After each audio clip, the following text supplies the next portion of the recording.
It's Figo Navarro, and I'm here with Cineo and Right. Alex Osborne, June, and Cross. I think they're on vacation today, and or maybe communication, whatever the case may be. We are here, and how you living, man? How you feeling? Good, and another week kind of wrapped up. Now just, ready. I'm ready, man. I'm hungry and I got a lot going on right now. I'm like dealing with lawyers and whatnot, trying to get some things finalized and trying to spread the message of ownership to people, like own something, put your name on something and own it because it's yours. It's your legacy, it's yours to pass down. So ownership. That's where I'm at right now. Man, that's word. That's inspiring. I need to hear that as a yeah, as we finalize music and projects. That's a big part of okay. And How to trademarks and LLCs and getting bank accounts, like, paying your taxes. line it all up. Yeah, I just did my taxes. Whoo, baby. Yeah, won't go into detail. um, yeah, man. But a lot is going on right now. I'm like just kind of reflecting about artistry and paying bills and community work and even our inspirations right now that are on the news. Um, I mean, where do we begin, man? I mean, you're finishing up a project, right? And you drew inspiration, I'm sure, from a lot of artists that are currently relevant. Um, and I don't know, I'm thinking of artists as far as like producers that we grew up listening to, and one that just keeps always popping up is our boy Ye, man. And uh, yeah, I guess he's going through some right now, and we don't know. The internet's telling us many things. Yeah, I think this is the unofficial Kanye appreciation episode. Uh just because it intertwines with everything we've been talking about so far, right? Like we're talking about, social justice and social movements, and Kanye's name is always somewhere in the conversation somehow, some way, whether direct or indirect, right? Like most recently, and I, it to me, I'm awkward about it because, I'm a fan, but I'm also challenged by my fandom, right? Like Yeah. my appreciation of his music as of lately, to me personally, has been tainted. Now, I'm saying that to say this, right? I don't idolize him, right? I don't try to categorize him as a saint or some saintly hood, or like he's not my savior or my messiah. He's not gonna usher me into a new era, right? Yeah.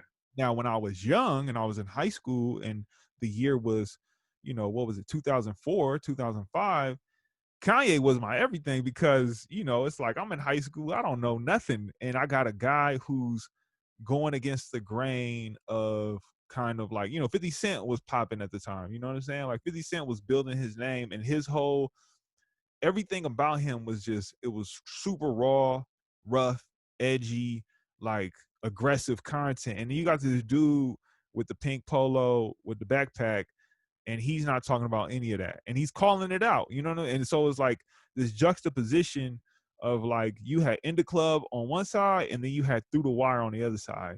And even though In the Club was fire, every time Through the Wire came on, it was like, we here, we champions, we got our anthem, y'all. Like us geeky inner city kids who really don't have much to hold on to, who, like, yeah, we have friends who definitely was living a different lifestyle, but we wasn't living that lifestyle. You know what I'm saying? We was impacted by it. We definitely had interactions or intersectionality with it, but we was just trying to Yeah. get by, just to get by. And that was another track produced by our great Kanye West. So here we are, right? Like, He flipped that sample for so many other songs too. He did the thing with John Legend and well, it's like the same beat, but it's like you can't lose. You know what I'm saying? Like, yeah, when you great, you great. And this is what I'm saying is that, like, now as a grown man, where I still have a high appreciation for music in all respects, right? Like it don't matter who you are. Well, yeah, some people I gotta, you might be a great songwriter, but if you up to some dirty things, man, I'm sorry, you excommunicated, right? That And part, so yeah. when it comes to Kanye, especially, we're at this time where, George Floyd just happened, and there's reports coming out from that situation, like, of Kanye's involvement, right? Like Kanye marching, like people before that were like, where's Kanye, right? And then you see him marching, it's like, oh, I can alleviate my pressure because Kanye, even though it really doesn't matter, like, it's about us, right? It ain't about the people who kind of found their way and made it out. So now we're looking at it like, oh, well, what is he doing? It's like, oh, he ended up, like, what did he do? He ended up contributing some money to George Floyd's family, right? Like, that's a beautiful thing, right? But again, like, we got to be careful. At least for me, I'm careful about how do I create appreciation based off of a person's, like, actions, because you can have an intent, but you can still have like a different delivery or a different execution, and that goes both ways, right? Like, you can execute something wonderful and your intentions weren't actually meant to be wonderful, right? Like,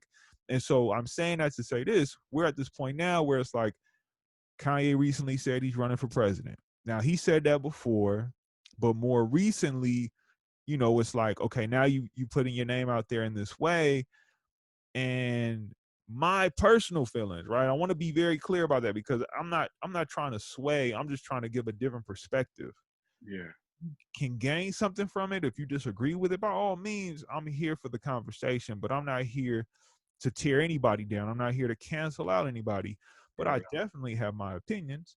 For And sure. in this regard, being a community worker, being an artist, being someone who, has their own relationship with God.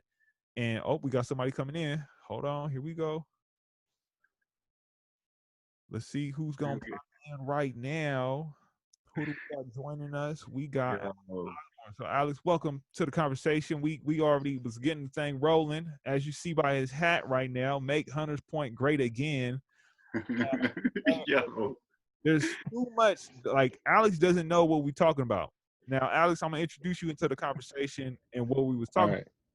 So this is the unofficial Kanye West appreciation episode, because we're talking about what does it mean to be an idol? What does it mean to be a fan? And then what does it mean to have some responsibility with those two ends of the relationship, right? Like, me as a fan and then him as an idol. And what's the responsibility factors that we can really explore, right? And you got this red hat on, which I was just about to get to, was the other point I was going to make. So I just talked about George Floyd and Kanye's contribution to his family. I just talked about Kanye marching. And I just talked about, well, I was getting ready to talk about, he has stated in this interview through, I believe it was Forbes, that he put the red hat down, right? And to me, I read it and I was like, well, why? And from what he said that it was because of how our president handled the COVID situation, right? Now, that's, to me, that's definitely noteworthy to hold on to, but he didn't mention anything else, or at least in the interview, whoever edited it didn't mention that he may have mentioned something else. Because to me, I would have expected maybe how he handled this situation with George Floyd and the public and the civil unrest that's been happening. Maybe that would be another factor, right? So I don't know when they did this interview. I'm trying to Edit the interviews, man. I mean, maybe the interview was done before George Floyd. You know what I'm saying? Like, maybe it was done in April. I got to give a space, because I don't know. I didn't do that much investigation. So I'm giving space to my ignorance, right? I'm going to cushion it, because I don't want to jump to a conclusion and be like, oh, so you ain't going to talk about George Floyd? You ain't going to talk about how the president didn't handle it? Oh, let me jump the gun, and I'm going to accuse you for not holding up my morals when you not me, right? So I Right. can't do that. That's me trying to own my responsibility and my piece in this, because I know that, like, that happens, right? The internet, we get in the vacuum and we get in the choir, right? Preaching to the choir. You find your choir and then you start preaching your own gospel. And sometimes it ain't you ain't really speaking the gospel. You just hatred, bro. It's just straight hate. Mm. And so to me, it's like, when I'm looking at Kanye, who is, he's a human being at first and foremost, right? And he's a black man, and regardless of his beliefs and where he's going, like what he's been through, right now, there's these reports talking about he's having, difficulties and challenges. I'm gonna keep it at that, right? Because he ain't said nothing about it, but people are starting to report on it. So to give him space, it's like, okay, people are talking about some challenges and some struggles he's having. Now, to me, I'm coming from the perspective of we already have a fragile kind of society when it comes to talking about our own personal struggles and our own challenges and having it be therapeutic in the best, right? Having to be healthy at best.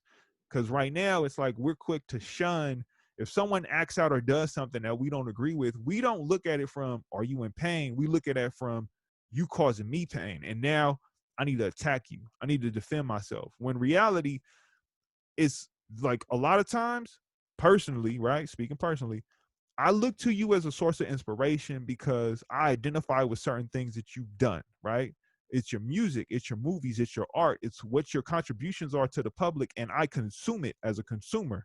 And me buying it, right? Back to what Alex said, I vote with my dollars. So I'm voting on you by giving you this piece of what I earned, right? My time is worth has an hourly value. So now I'm like determining your piece of my time. You're worth my time. You're worth what I contributed to whatever I did to get this check. So I'm gonna buy that CD. I'm gonna get those t-shirts. I'm gonna go out and support you. I'm gonna get those shoes. Now, in this case, we talking about a specific individual who's had a very eccentric and spicy public persona when it comes to politics, social and civil unrest, and like his history and his identity as a black man in America and how people have tried to categorize him and box him in, right? And so Polarizing at its base. yeah, super polarizing, right? He is a polarizing figure. And so to me, now when you see these narratives that start to form around, cancel culture and canceling somebody out, and then you see this person who is always going to find a way to be resilient and try and face the odds and push against the standards and the barriers, like there's something to be said about it, right? There's something to be said. Now, this is me speaking in my deepest, most vulnerable, personal like way, right? So to me, I look at Kanye and it's like, even though you have status or you have a platform or you have an audience beyond any measurable like idea, because I don't know what it means to have followers and fans on that level where they're the whole reason why you've been able to buy a ranch. They're the whole reason why you're able to provide for your family to a level and degree that, people dream of, people want. So now when I look at you and your actions and your words, sometimes it does put me off when you say certain things because I've already looked to you when I was younger in high school as a source of inspiration, a source of motivation, someone that I identify with to be like, you know what, I'm going to do it my way when I get my chance. But now times change, things happen. Your experiences are definitely different than mine. You may say things every once in a while that I agree with, but I can't expect you to be 100% with what I'm going through. We're not living the same life, right? Mm-hmm. So to me, Right. I'm like always mindful of how much am I putting my personal pain, my personal trauma on you because now you're intersecting with it. And what I mean by that is, yeah, when old boy put on that red hat, right? And I ain't talking about the one Alex wearing. Alex talking about make Hunter's Point great again. I'm talking about this. So what I see, this is my personal opinion. I know not everybody agree with it, but I seen it as a passive aggressive way to try and challenge kind of what Obama started, right? Like you made a campaign based out of make America great again, which is kind of minimizing and dismissing the work that's been done for 8 years prior to you being here, right? Mm-hmm. And I mean, I get it. There's a lot of layers to that. And then Kanye's like, I'm going to protest the black community by putting his hat on. But you don't realize all the layers that now you've stacked on top of your head because you're only thinking of your experience. You're only thinking of yourself. You're only thinking of what is going to have a direct impact on you. Me and my Twitter account, me and my social platform, you may never hear anything. I mean, maybe if it's funny, it becomes a meme and then everybody spreads it and then you catch wind and then you make a bar about it and it becomes like a highlight in your song. But reality speaking, it ain't going to touch you, right? It's not going to be the same for the next 15-year-old kid looking up to Kanye as a source of inspiration who's like, I don't identify with my family. I barely identify with my friends. And I got this one guy who's now influencing me because he's my source of inspiration. So when he wears that red hat, he kind of makes it okay for me to wear the red hat, right? So now we talking about the difference in my fandom as a responsibility to now you as a unfortunate idol, right? Like I'm not going to try and idolize this man, but I can't acknowledge other people will idolize him, right? And That's that's Kanye, but that's Kanye's platform though, is one to do it his way so other people can do it their way. Right? There's no backpack rappers, there's no Kid Cudi before Kanye, right? Like he came up and took those arrows for the same reason that he's taking the arrows now. So somebody could come after him, you know, and follow and feel brave enough to do it their way. Right. And Kanye is like residually canceled, right? He's canceled every few years, he's canceled.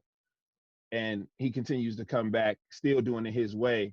And I think I agree with your idea that him wearing the red hat is to kind of spite other people. It's a cancel culture. Um, that's the way I see it. You'll cancel me, I will cancel you.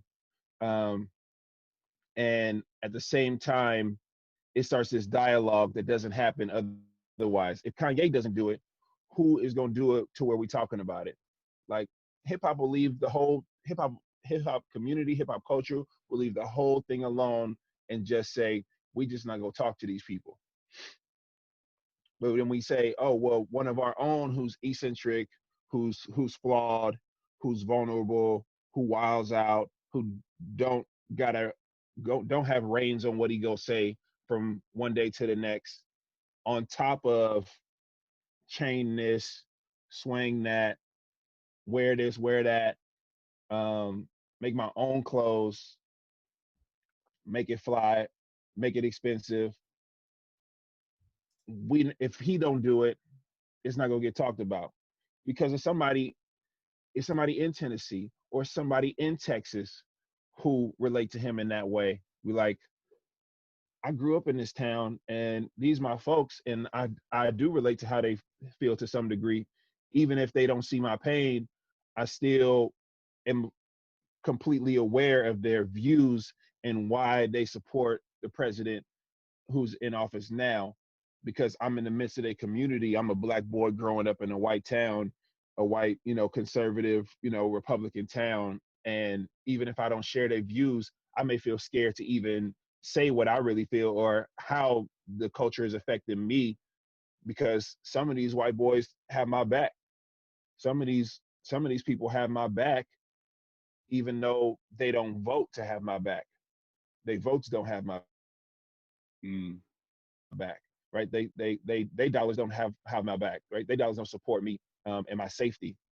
But we came up together, and in some cases, they're the only reason I'm alive, and I'm not a hashtag. And Right. so I feel that from Kanye, because I feel like we're in this place where if he doesn't do that, we don't get to this point, to this boiling point. I think if this, I think all these steps in culture, because none of this happened in a box in a town where nobody could see it. Like it was built up for everybody to watch what was happening to where we got to this point where we saw, like it was only a matter of time before we had a 9-minute video of somebody being killed, right? It was only a matter of time before, because we know like body camera footage gets tossed. We know they turn. Hey, we see the footage. Say, hey, turn off your camera. We see all of that happen, right? And if we don't get to this boiling point, we don't make enough noise. As a people, we don't make enough noise. As a planet, we don't make enough noise the way we are now. Where we protesting in 18 other countries outside of the U.S. with the same message, we don't get there. And yes, we way past, right, NBA players being more political, and it's again, right, we say it's political, but it's really just the issues that they have to live with. So many folks, like if you're if you're in a black town and you're physically blessed to play a sport, that black town is protecting you, right? If you're in a white town and you're physically blessed to play a sport and you're black, they waiting for the chance to tear you down often, a lot of times. And even if it's not the community itself, it's most likely the police don't like you, like maybe not as individual police, but as a group, we know that police is looking for you because you're big, you're black, you're strong, you're brown, you're strong, you're fast, you're quick, you look good, you the cool kid. You think you too cocky. It's that same overseer, slave catcher mentality. It's like, what is you so cocky for? Um, so the next, like, people don't use it no more because folks then got slapped and slapped the taste out of their mouth a few times using the word uppity. But that's how they used to call us when we had some kind of self-awareness and confidence and self-esteem in ourselves. They use that word to try to tear us down. And the slave catcher is looking for the confident person to tear them down and make an example out of them. And that's the thing. To me, that's the parallel between these hashtags. And some of these folks is, still, proud of the destruction that they causing to people's families and lives. And if we don't have, somebody like Kanye saying we still need to have a dialogue, somebody needs to listen to what these people have to say. Otherwise, we won't come to no understanding. The same, like, it's interesting because it's the same way that Donald Trump was not a Republican, right? Not a politician, not a career politician, right? He's a personality, right? He's an internet troll. Like Dave Chappelle said, we elected an internet troll. And, we say we, but it's the royal we of the United States. It happened, whoever you voted for, whoever you didn't vote for, whoever you campaigned for, you did everything you could, put all your money, donated wherever you could. It still happened. And now we're at a space where you got somebody else who's not a politician coming in and saying, I'm not part of their system, right? I am not a politician. I'm not here to scratch their back. I'm not here to run their campaign and lift them up. I'm gonna take the hat off and now I'm gonna do it again my way. And it's not gonna align with, the people I previously, rock with. Same thing, Rockefeller and Dame Dash, right? I see what you did there. you know, you know, like Jay-Z, all the way, Rockefeller, Def Jam, right? When it suited him. And it's that same narrative of, okay, we drafted you, we gave you this contract extension, and now you want to leave and go play somewhere else after you got your money? Yes, I do. Because I have the right to. The same way you had a right to draft me, the same way you got a right to cut me or trade me when it feel like my abilities or my personality or my brand don't suit you no more, and what you trying to build, where you trying to get to next. When you say my potential is less than the next person up coming after me, or your ability to get somebody, with a greater potential to take you to the next level, go ahead, drop Donald Trump, drop their whole campaign, drop their whole agenda, leave it by the wayside, and then show us what you really about. Go ahead, climb on somebody else's back. That's how I see it. And so you're voting for Kanye, is what you're saying? No, I'm not. But I'm not. That's the thing. I'm voting for Hunter's point still. There you go. I always vote for Hunter's point because this used to be the highest population of home ownership, black home ownership in San Francisco. Now we're a city that where black people is less than 0.3%. So I'm voting for Hunter's point. I'm voting for home ownership. I'm voting for urban gardens. I'm voting for black farmers markets. I'm voting for black produce markets. I'm voting for mental health programs. I'm voting for mentorship. Men and women, boys and girls mentorship programs. I'm voting for Hunter's point. But I also vote for like the right to create dialogue that brings education. Mm. Um, because if hip hop is not voting, if the culture is not voting, when is they go pay attention to what's happening? You Yeah. know, who is it that they gonna do it with? And then, and I love that Kanye, said straight up, like, I'm not one of y'all, and I'm not one of you either, And and I'm that's how not he one of y'all began. either. That's how he Yeah, began. Not to go super rewind, but nah, I'm nostalgia. The beginning was introduced as a Kanye appreciation, and in these strange times, I do feel like it is important to also look at the contribution that this the man. I artist, mean, man. damn near. I grew up like literally like I felt it, in some weird way. It feels like a family member. I know it might sound really out of this world, It's not. but Let, I was let me 14 years old, man. I still remember. I went to Tower Records, and I bought College Dropout. And I did not nice. understand what was about to happen. But I Nah, went you into my didn't. room, man, Nah, nobody did.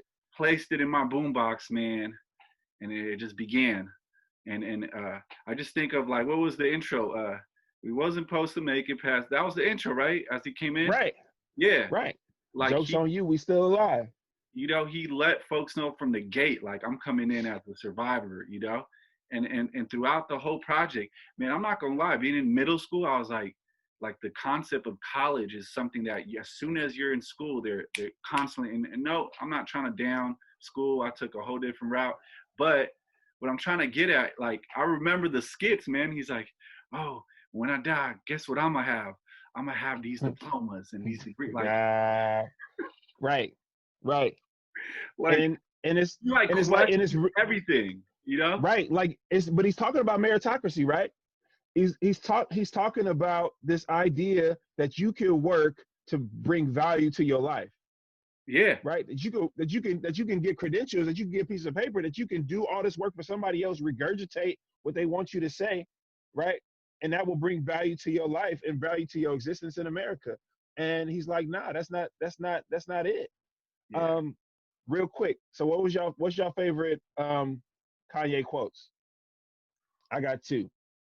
As far as like bars or just things he said, Yeah, whatever. man, sophisticated ignorance. Write my curses in cursive. That's it. Right, right, right. It's mine. I got two. One, I wish I could give you this feeling. That's on Common's the corner. Oh Kanye yeah, did a yeah, hook. yeah. I wish I could give you this feeling. Um, and then my other one is let me talk my shit again. Can I talk my shit again? Can I talk my shit again? Yeah, man. I know Senor probably got a whole quote. Like, Oh yeah, I know. just to kind of bring it back, right, to what you was saying, like, you said something, right, that like really I want people to really like sink in on, right? So first I just gotta highlight this, right? For those that are listening, those that are watching, those that don't know, right? We come from the San Francisco Bay Area, right? So that hat that Alex is wearing is a statement piece on the history of San Francisco and the Black community. For those of you that don't know, Hunters Point is a neighborhood in the community that has been torn apart by politics, right? By policymakers and well-wishers and do-gooders who have kind of manipulated the systems that be from turning a prosperous Black neighborhood to now a very gentrified neighborhood where it wasn't that long ago that PG&E, that's the Pacific Gas and Electric Company, who, like they have a monopoly on our electricity and our gas, In right? Our power. Northern California. And Yep. they polluted the community, right? There was multiple communities that they polluted within the Bay, and there was more than one in San Francisco. San Francisco is a small city, and you have one of the biggest Black populations being pretty much in a toxic wasteland due to this waste that came out of their plant, their power plant, right? So people don't realize all these different components of history, because now when you look at what we call our naval shipyard, because you have to also remember, right, this was a lot of that neighborhood was developed around the time of war.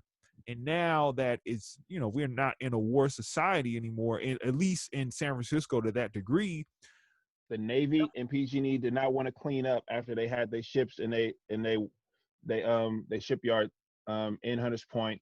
They buried a lot of barrels of DDT. Um, the the power plant itself was spitting out cancerous carcinogenics that was toxic to the community. Like San Francisco is 49 square miles, 7 by 7, and for your numbers heads, that's very very small, and to take to have a community that's literally right next to a power plant and know that it's poisoning the neighborhood and not doing anything about it, is inhumane. Not new to America, but it's on brand with America, but it's also inhumane. And it took leaders in the community speaking up, protesting, showing up at town hall meetings, getting on committees to shut down that power plant in the first place, get it turned into a reserve, a nature reserve that became a habitat for native wildlife, as well as fight to keep certain land developers from doing too much. At the same time, because land developers didn't do too much, they also didn't clean up. The 49ers tried to, at one point, tried to get a stadium built over here, and they didn't do it because it would have cost too much money, cost billions of dollars just to clean it up. And every legislation that went through to try to for them to get approval for a stadium, put the bill on them to clean it up, and folks didn't want to do that, so they moved to part of the reason why they moved to Santa Clara. And it's yeah, not it's that. Go ahead. It's not that far from the Chase Coliseum. Like, nah. in context to like billionaires and redevelopments, like there's a whole new neighborhood not that far away that's been given all kinds of money and development and resources. It's like 2.5 miles away. And so, it's just one of those things. I want people to understand the context of where we're coming from when we say these things, because when you said, about Kanye putting on the hat, like the other thing that I felt like it was what he attempted to do, at least in my interpretation, was, like you said, force a conversation, because we are quick to ignore the fact that people can change their minds. Now, depending on how I come at you, right, there's a language we all speak. Now, I ain't talking about English. I'm talking about, like, how do I communicate to you in the most effective and proper manner, right? What is going to be the way that you're going to receive my words versus just hearing me, right? Like, when are you going to be able to take it in? And I think that, to me, more importantly, it's one of those things where, I know this might be sidebar, but I just saw this video of like a grand wizard of the KKK, and he was talking about how what he feels and what he believes, and the message he was putting out was, this is about his race and pride in his race. It ain't about hatred. He ain't got hate for nobody. And I'm like, exactly, side eye all the way. Now, this is the thing. When he started talking about love, and he started talking about love is a crazy thing, and he started really going in about, you'll do anything for love. Love will make you do crazy things. And I'm like, this is such a weird moment where this man vulnerable and talking about love in a capacity that you wouldn't think someone who is a part of an organization that we all identify with, of hatred and racism, to then talk about, like, when they started asking him questions, he used love as his counter to say, there's parts of our mind that are irrational, and love is the basis of it, because love will make you do crazy things. And I was like, to me, I felt sorry for this man, because I'm like, what he's really trying to say, because in this conversation, he brings up his ex-wife, who he's still in love with, and how she lived in an area that was very liberal. And I'm like, talk about it. So much of yourself to the side to be with this woman, and this woman didn't want to be with you for whatever reason. But what I'm really hearing is, you just looking for love, and you willing to get it even if it comes through hate. Now, the thing is, when we're talking about people who decide to show up in a certain way and appear a certain way, right? Like, a lot of times we ready to do battle. We ready to get aggressive, right? We ready to defend ourselves. but it's very seldom that we train on the thought of love and the thought of like, how do I receive you? Because 9 times out of 10, you're just looking for acceptance. You're just looking for somewhere to belong. And it's easy to find someone who's going to hate and be disrespectful and tear you down because that's easy, right? And I always go to this metaphor, right? The pyramids is still here. The sacrifice, the amount of time, the effort, the energy that went into building them, we cannot even measure. We still struggle to define and understand it. But if anything, we know it was a hard thing to do. And so now here we are. If I was to go and take a bomb and blow it up, that would be the easy thing to do, right? Same thing when I look at love and I look at hatred.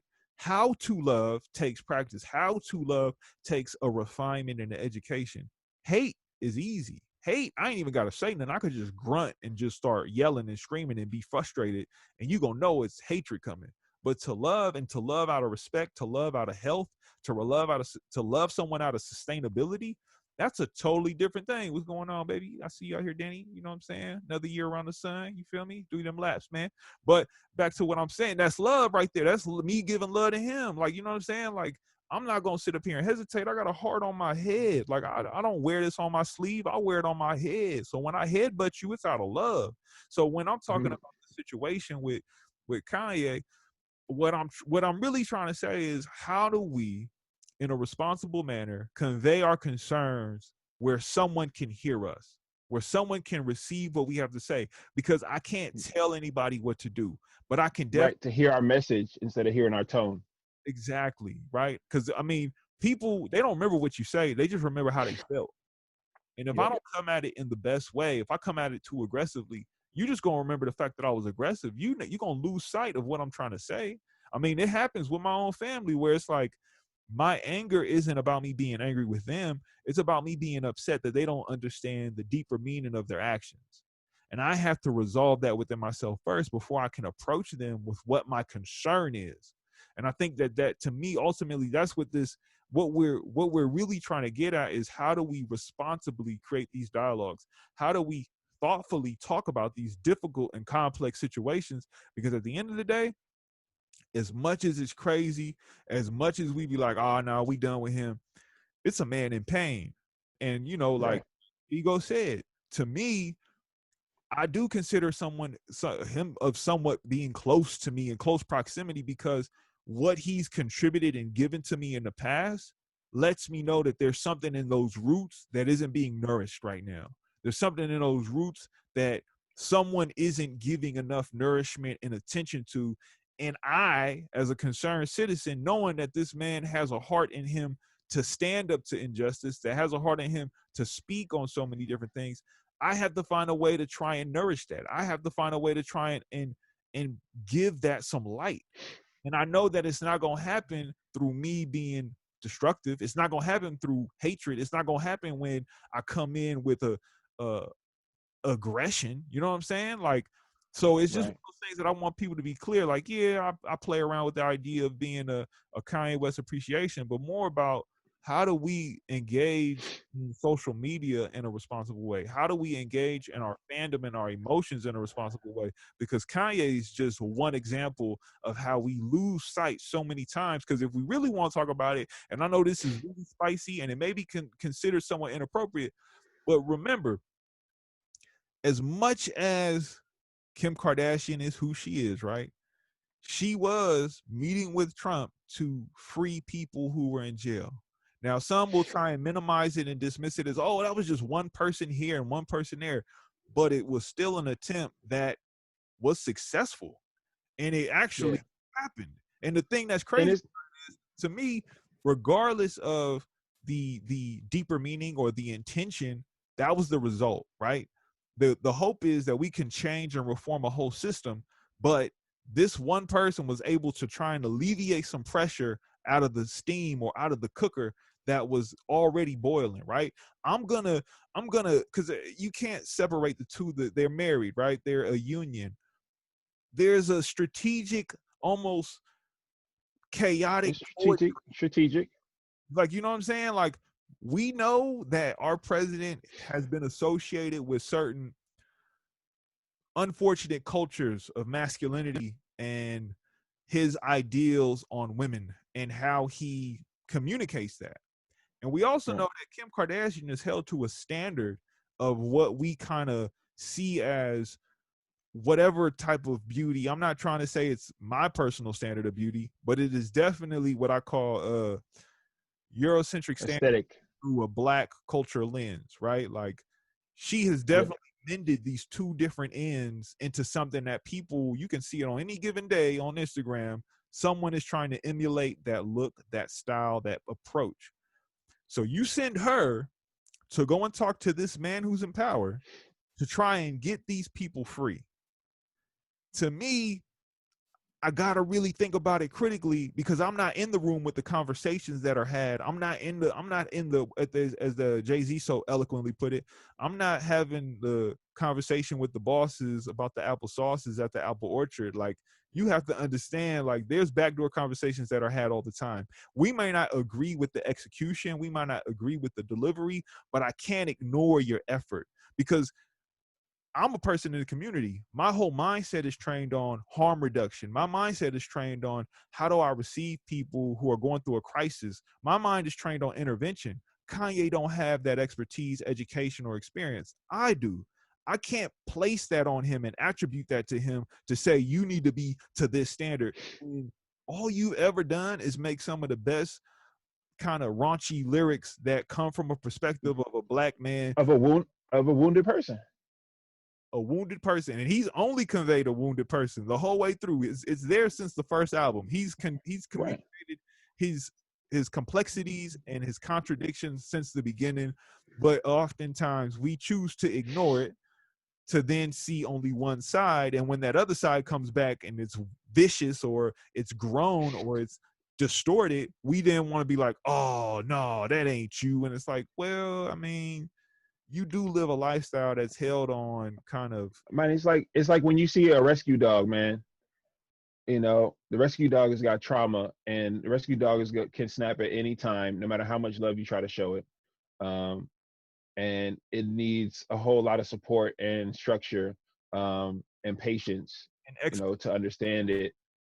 But yeah, for sure. And I feel like Kanye's just walking around with his wounds inside out, like with it's just like the wind hurts. Um, and he's got this relentlessness to express himself and get out all these different ideas as a creative. Um, just, you know, whether it's fashion, whether it's colors, whether it's sound, um, whether it's lyrics. He's always, whatever medium he's got to get it out. He should, you know, he's willing to express it, whether it's, you know, it's his business acumen. And you're right, they are a union. And I Look, think it's man, not about Steve like, Jobs is dead, man. Walt Disney is dead. You know what I mean? but I think it's not about credit, man. I think it's not about, you know, who's doing it. Is that the work can be done? Is that the conversations can be had? Is that, you know, there can be work The to house, way. I'm just like, let me stop. right. Nah, but it's like, you know, how, yeah, exactly. How can we get the more people to have those conversations to get people free, right? To get whether it's political prisoners or folks who in the pen for marijuana charges or whatever. Like, how, what is the mechanism that we need to implement to have those conversations to get people released, to get people pardoned? Like, what does that look like? Is it a money thing? Is it a publicity thing? Right? Is it an ego thing? Because like we know homeboy is a megalomaniac, talking about the elected one. The And elected. so, you know, because we're talking about a few megalomaniacs, you know, in the last, you know, couple of minutes. Two are married to each other. But it's one of the things, where, like, how do we, you know, take not the example, but the incident, the event, and say, what does it look like to replicate it on a federal scale, right? On a state level scale. Um, what do those mechanisms look like? Um, and how do we create the organization? Because it could just, if it's money, like the same way we could fundraise for somebody who got cancer, we could fundraise, you know, to a fund, like create a fund to have those conversations. You know, if folks want money, like we also want people free, because we know that they in there getting free labor, in these private prisons, and if that's the case, like, well, what is this guy's platform to where he gets some numbers in his opinion polls or whatever, to where he can let a few people free or whatever it is they did. But it's like, again, it's about the mechanism. Say, what do you have to do to get those conversations? So yeah, we always got to look at that bigger picture, of what can make the world turn in our favor. So, what Alex just touched on was about, sustainability of those actions. How do we take those actions and find a way to make it a sustainable practice, right? Like, right. As much as it may, like, some will measure it how they measure it, right? But I'm not gonna lose significance of the action at hand, right? And the action at hand was this man and his wife decided this was going to be their way to provoke change, right? And here we are, and I stress it again, right? As Alex wears the hat is heavy in terms of its legacy, its history, its heritage. Make Hunters Point great again. I will say it again. I'll say it as many times as it needs to be said. We're talking about one of the last few Black communities that is still holding on, because people who are Black still live there. It's just now there's also this rise in gentrification where I remember being in the point, and I remember the first time, and I want people to understand the context of the situation and scenario, right? This is my history, my experience, my memories, and now they're being challenged and to some degree ripped apart, right? For the shallow, this is kind of the shallow version of it. We in San Francisco had a place called the Metreon, right? And the Metreon had a store called the PlayStation Store.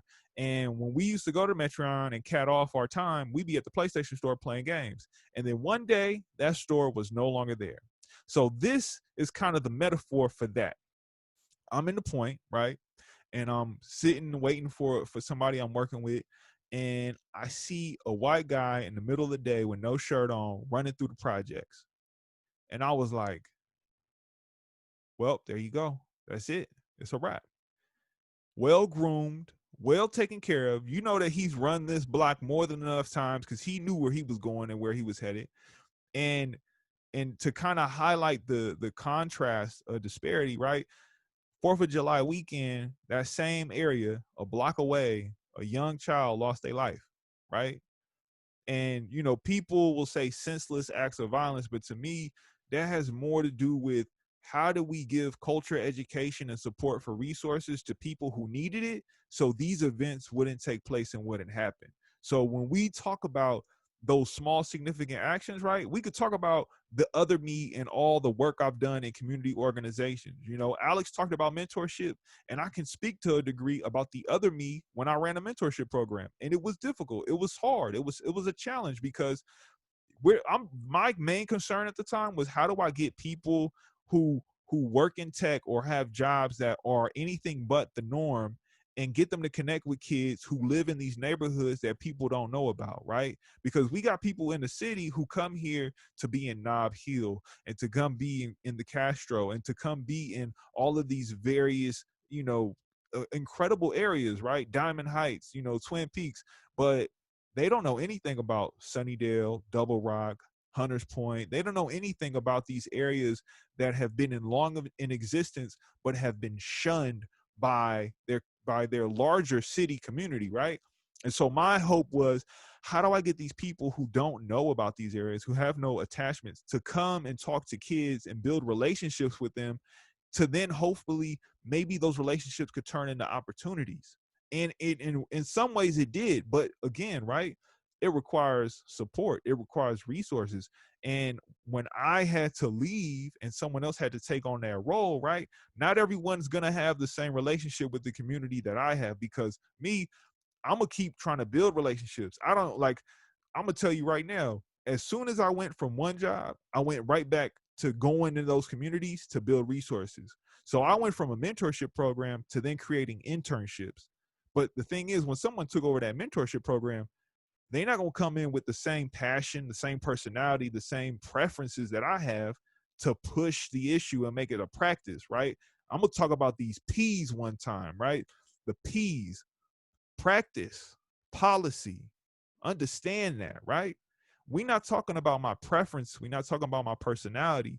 We're talking about how do I practice these things to make them policies, right? How do we make these principles last? But a lot of times it falls on the passions and the preference and the personalities of a person instead of us developing the policies and the principles to be in those policies to make it a practice, right? So when you sit up here and you talk about my passions, that's a personal thing. When I talk about a policy, that's something we all agree that we're going to follow. So when I go to these jobs and I work in the community and I make my little incremental changes that I can to give that one child hope or to give them an introduction to something they never seen before, that's the same as Kanye, who may be ignorant to all of those terms and all of those different experiences that I have, trying to go into the White House, whether it be through his wife or whether him be showing up at the Trump Tower with the most limited in education or experience when it comes to social justice, to say, do we have an opportunity to get these women free? And it's like, I'm not trying to make anybody like him. I'm trying to have people have a conversation at the very least that's safe to talk about the complexities of a human being and what it means to have a little bit of forgiveness, right? To have a little bit in your heart of room to be like, you know what, you might be dumb, but I'm not going to persecute you and judge you and hurt you, right? Like anybody can recall the moment when someone in school was like, you don't know that? The tone, the connotation, and how it's presented is hurtful because now you're damaging my ability to learn. You're making me feel like I'm wrong when in reality, I'm in school to learn. I don't know. That's why I'm here. So instead of creating an opportunity for progressive and positive change, you've now made me hate this experience and made me feel inferior. You've made me feel a level of shame, and I don't want to be here no more. So when I'm now 17, 18 years old, and I no longer identify with your meritocracy and all your papers, and I got this black man who's sitting here telling me you can do it, you can make it. You could.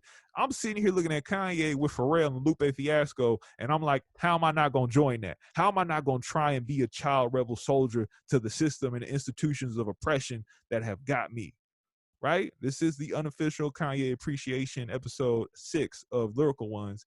And I'm not sitting here, again, I'm not trying to push anybody to like. I'm just giving you insight to my perspective and my, like, I don't agree with a lot of things he say, but I also got family members who I don't agree with a lot they say, and I still love them.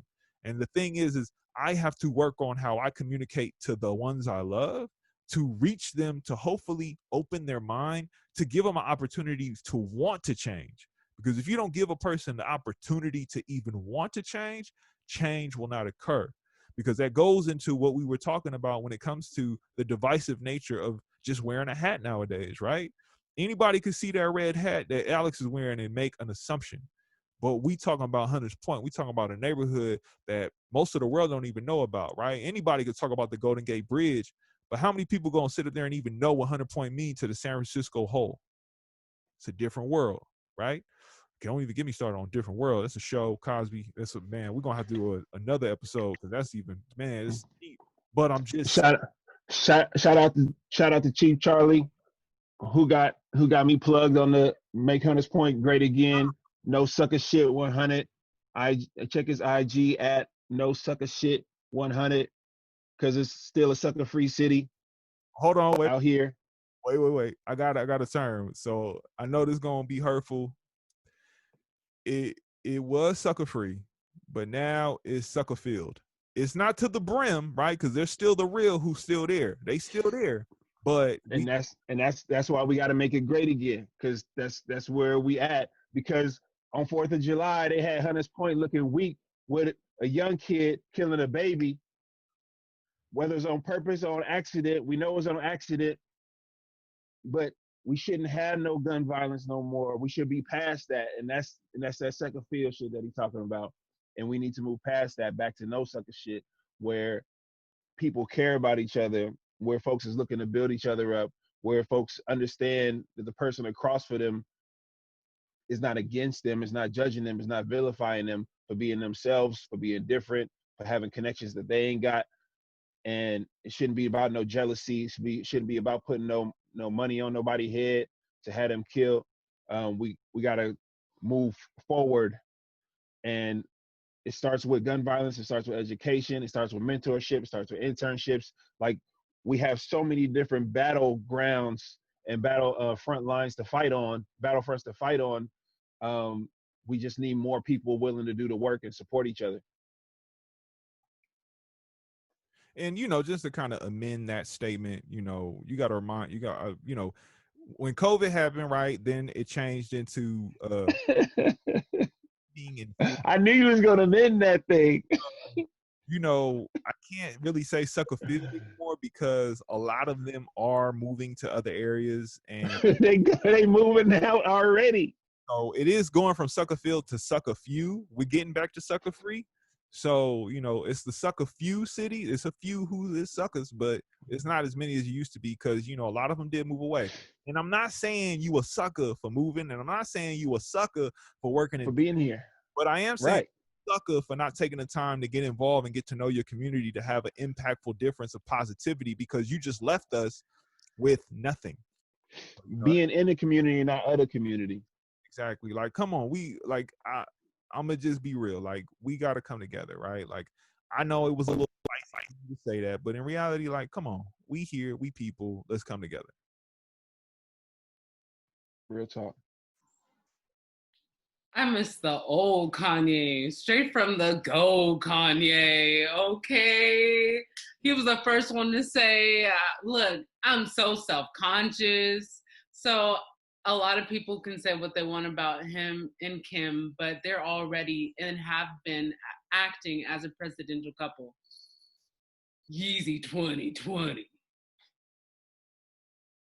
Okay, and Kanye, to start out, was graduation, college dropout. He created his own genre. You have a list of artists who pull from just the sounds of the synths from those albums that were so key that created not just a lane, so many lanes. It created so many lanes that so many artists are in right now. So he's legendary.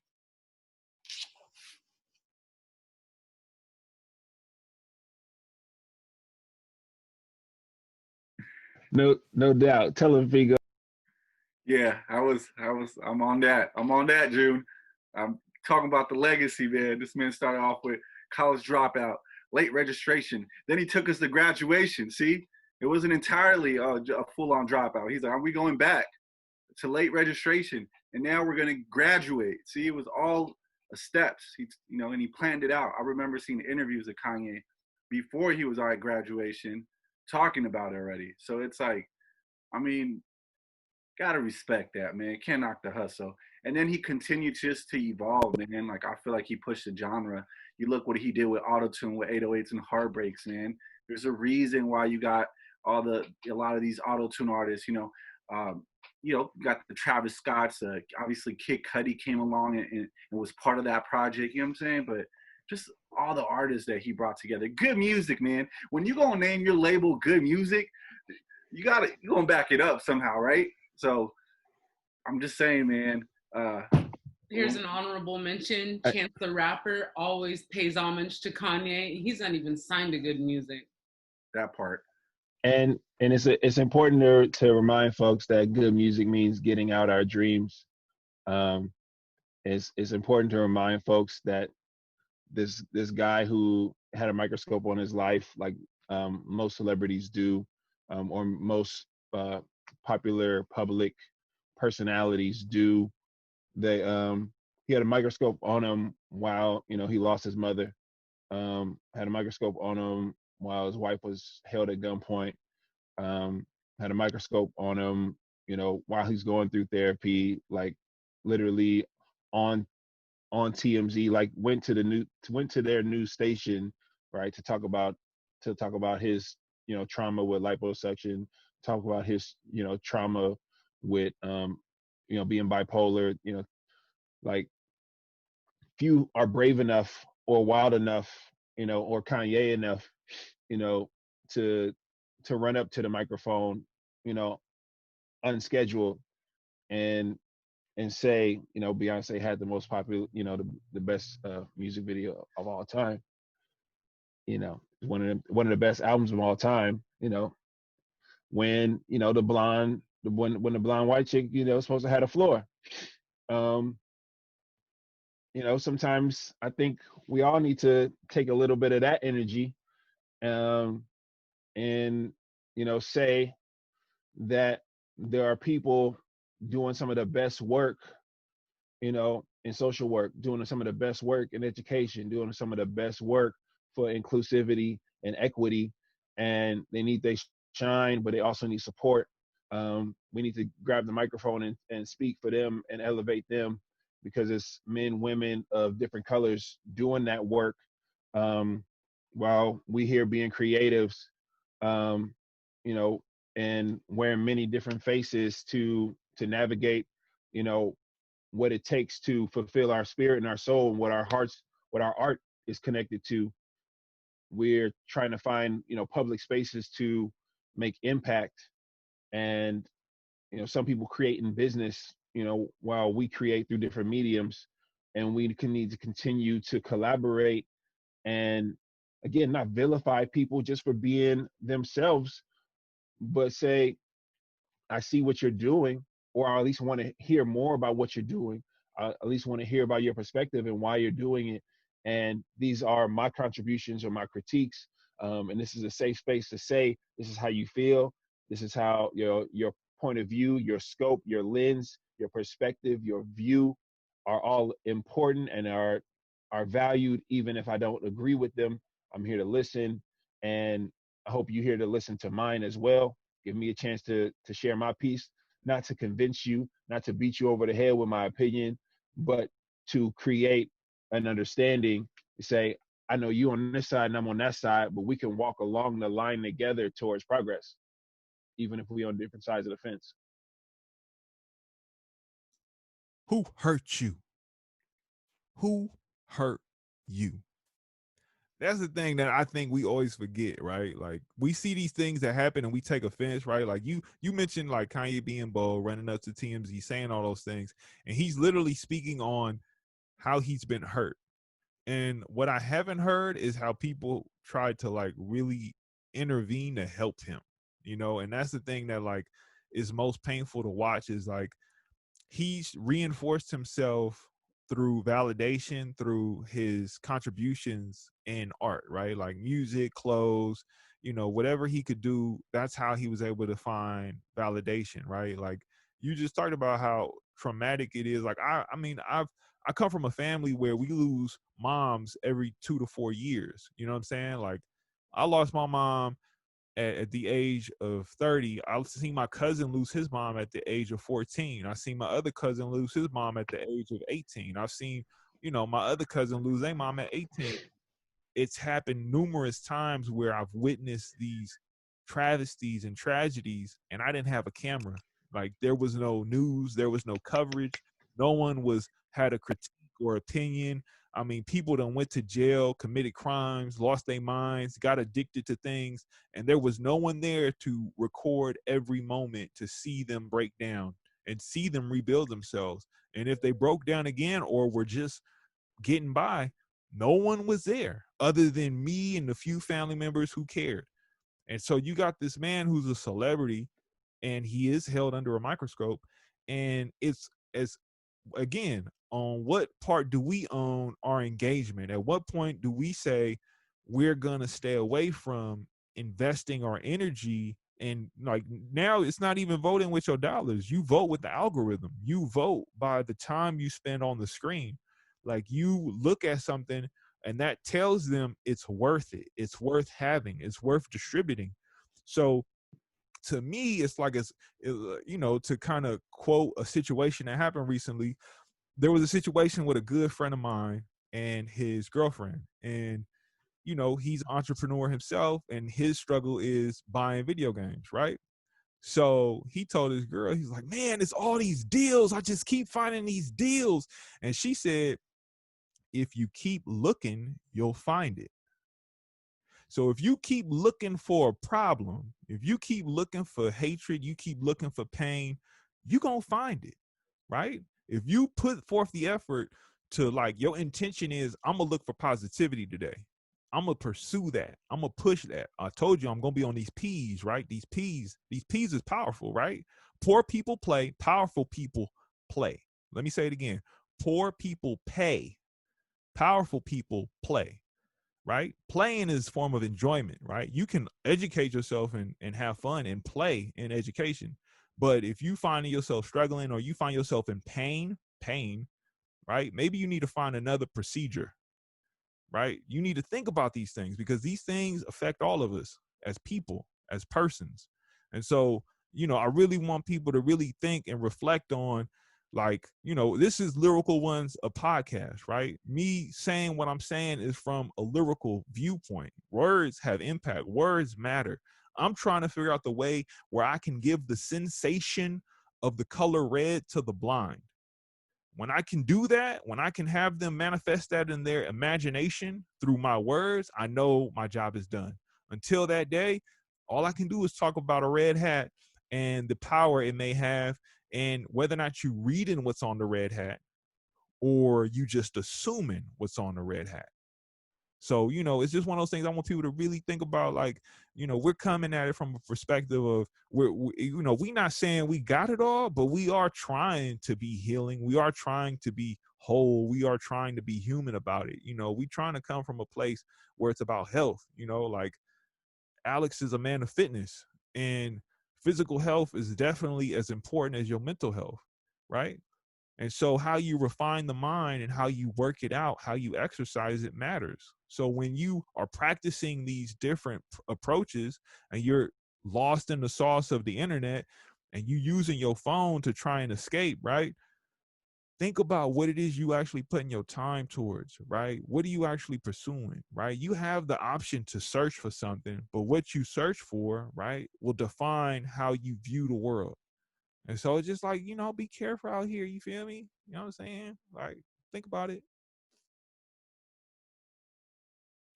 Going back to Mic drop. Go ahead, June. No, I just want to drop the mic. I second that. Mic drop. Yep, get them ear holes. You hear me? Mic drop. Just to go back to mental health, I wanted to say that there is no health without mental health. And of course, it's health and fitness is all encompassing: mental, emotional, physical, spiritual. Just to put my 2 cents out there. Oh, that was 4, so I'll say 4 cents. We're getting up to 10 for a dime piece. Okay, cool.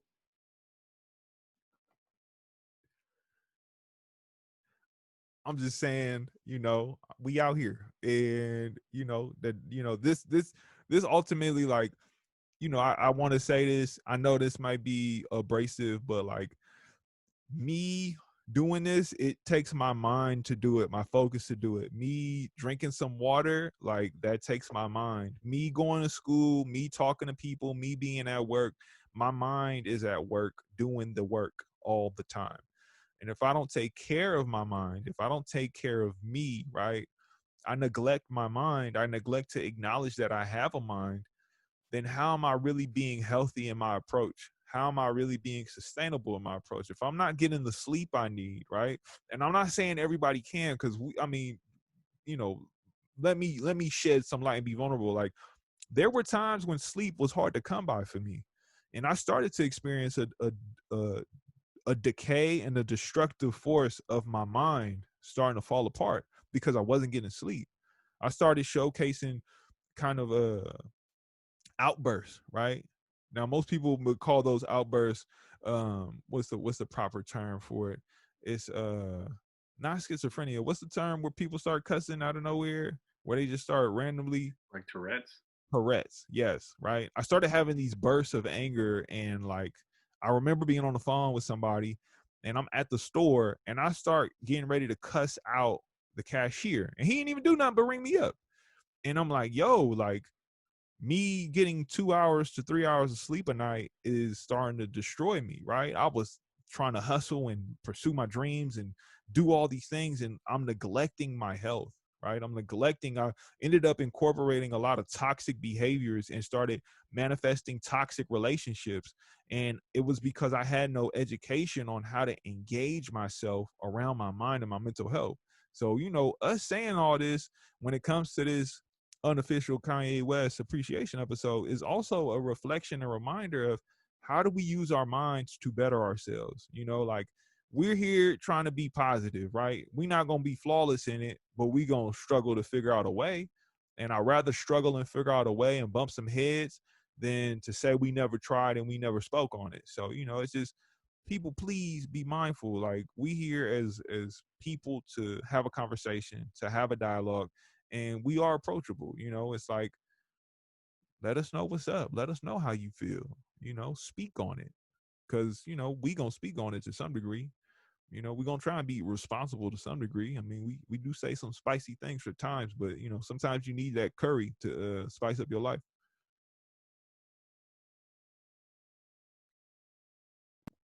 Indeed. Indeed. Time check, microphone check, what it do.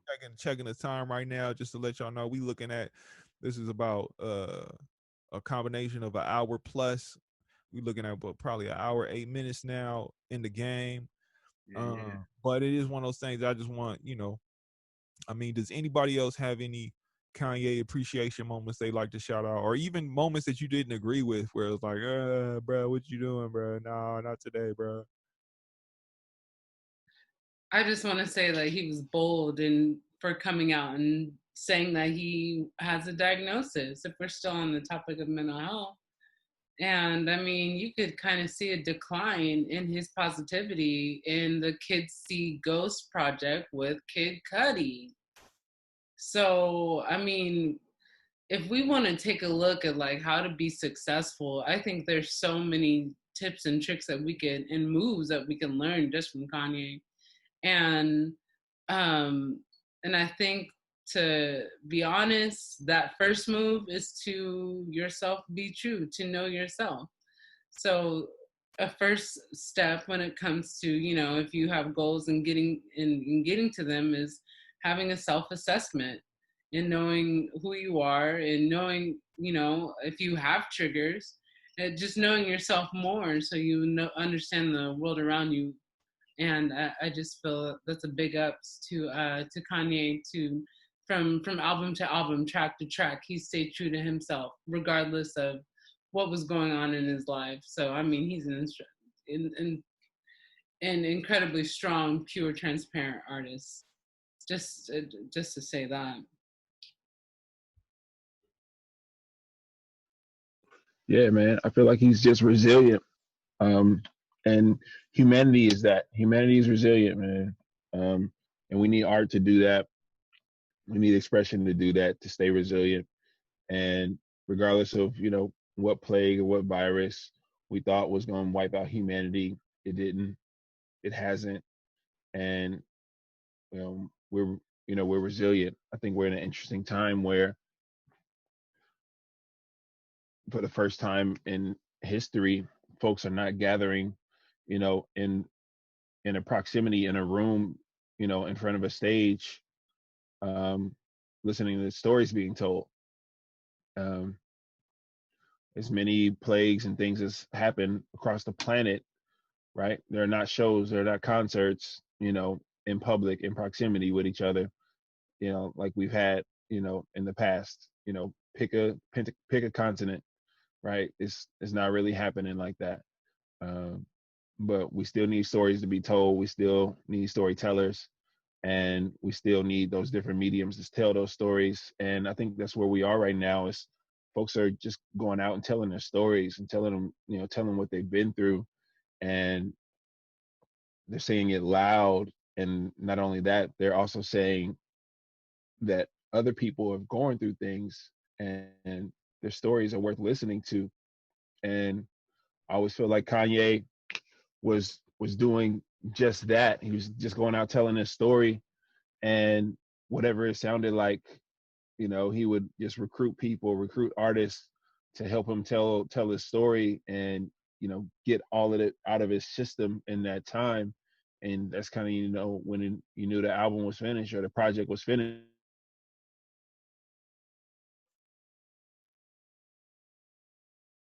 As the internet decides Yeah. to make its I announcement. said, fuck the police. That's how I treat them. We buy our It's, way out of you know, jail, it's but just we you can't got buy this, you know, freedom. the popular sound. We buy a lot of clothes, but We we buy a lot don't of really need them. clothes, Things we buy to things cover we up what's wear to inside, hide to cover up what's inside. because it made us hate ourselves and love they well. Now, come on, I know the rest. That's why Shorty's holler where the ball is Where the ball at. is at. Drug dealer buy joints, but can't buy crack. No white man get paid off for all of that. But I ain't even gonna lie. Look at June. She got the whole bars in. But I ain't even go act holier than thou. I went to Jacob with 25,000. Not do it again. Talk about dichotomy though. I want to be on 106 and Park pushing the biz, like that dichotomy of like, I know how the wheel turns and I'm in the wheel. You know, like that rat race, you know, the cyclical lifestyle of, you know, getting money and spending it, and it not being, you know, conducive to your health, where you would rather, you know, purchase, you know, to get things than purchase to sustain, you know, your health.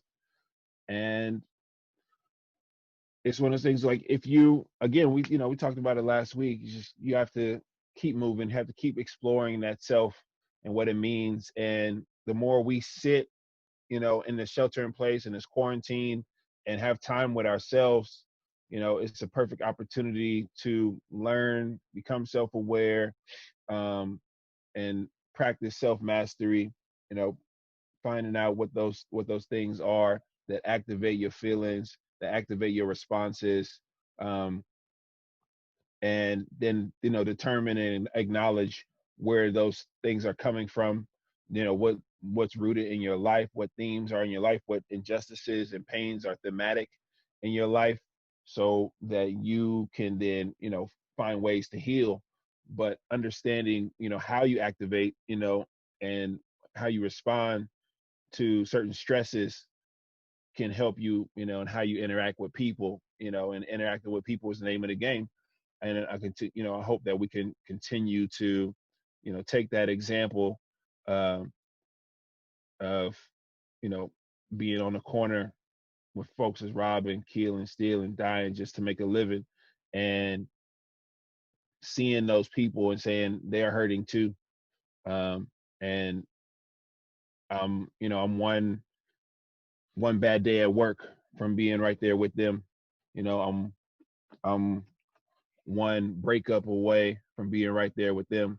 Um, you know, I'm one coronavirus, you know, from being evicted and being outside, you know, being on the corner with them. I'm, you know, three paychecks missed from being outside on the corner with them. And, you know, they need our help, you know, the same way I could need help. And, you know, we have that opportunity right now to become more aware of each other and ourselves. So when we come out of this, on the other side of this, whatever that looks like, we are more understanding, and, you know, we are keeping our distance, you know, to keep each other safe. Because if some of us make it out, you know, and not all of us, then none of us make it out. It's not about, you know, one person being healthy. You know, it's about all of us being healthy. It's creating systems and rhythms to get free, and, you know, things that are reoccurring practices, you know, for the public, for proper pontificating healing going on. Feel me? Gotta give you my peace. All right, I'm out. Beautiful, man. Well, you know, we could go on for days, man. Artistry and life and just work, it all connects, man. We're all living it, man. So salute to you guys, because I mean, it's dope to talk about someone who's inspired us, but it's dope also to see our community and how, you know, we can inspire each other. And I feel like honestly through these conversations, I'm reminded of that. So I just want to, you know what I'm saying, once again, give each of you guys your flowers, you know what I'm saying?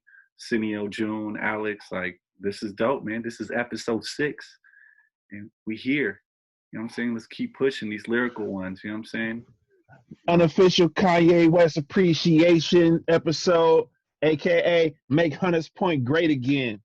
Yay. Cool. Well, my name is Figo Navarro. I'm with my brother Cineo, my sis June, and my bro Alex Osborne.